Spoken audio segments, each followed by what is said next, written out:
तर मित्रांनो आपण पालघरमध्ये आहोत आणि आपण ते आज 14 ऑगस्ट ते हुतात्म्यासाठी आपण श्रद्धांजली वाहण्यासाठी आपण आलो होतो.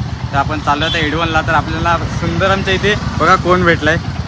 तर आपले सोन्या दादा आहेत. तुम्ही रील्स वगैरे बघत असणारच. आता त्यांची इंस्टाग्रामला 1 मिलियन फॉलोअर्स होणार आहेत लवकर. कोणी जर फॉलो नसेल केला तर नक्की त्यांना फॉलो करा. आणि खूप मदतीसाठी इथे धावत असतात. त्यांच्या मी प्रत्येक रील बघतो आणि खूप मस्त असतात आणि असं खूप चांगलं कार्य करतात ते. तर आता तुम्हाला खूप पुढच्या वाटचालीसाठी खूप शुभेच्छा. या प्रेमासाठी खूप आभारी आहे, कारण की मी पालघरला चाललो आहे आणि तेच गाडी घेऊनच निघालो आहे.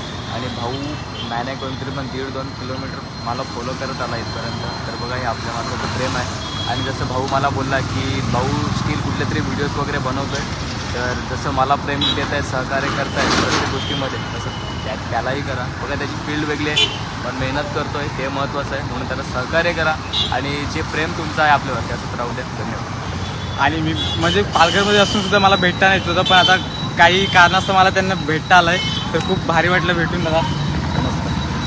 आणि आता पुढील वाटचालीसाठी मला नक्की शुभेच्छा. तर मित्रांनो जस्ट पोचलं आपण घरी मित्रांनो. तर मित्रांनो येतात आपल्याला कोण भेटलं तुम्ही बघितलं असेलच. आपल्या सोन्या आता भेटला होता. तर मित्रांनो त्याचं कार्य आहे ना आयुष्यात त्याच्या कार्याला सॅल्यूट मित्रांनो. आणि खूप खतरनाक माणूस आहे मित्रांनो. तो गरीब गरजूंना खूप हेल्प करत असतो. तुम्ही इंस्टाग्रामला बघितलं असेलच. आपल्या पालघरमध्ये सगळ्यात मोठा इन्फ्लुएन्सर आहे आणि खूप हेल्पफुल आहे मित्रांनो. खूप म्हणजे खूप हेल्पफुल आहे. आणि त्याच्याशी बोलताना मला सुद्धा माझ्या पाय पूर्ण थरथर होते. मला काय बोलू काय समजत नव्हतं. तो मला काय बोलतोय की बिंदास काय असेल ते बिंदास बोल. बट मला जरा मित्रांनो आपली रील्स आहे ती सोन्या दादापर्यंत पोहोचली पाहिजे आणि त्याची कमेंटसुद्धा आपल्याला आली पाहिजेत. तर जास्तीत जास्त शेअर करा आणि ब्लॉगसुद्धा आपला सोन्या दादापर्यंत पोहोचू द्या.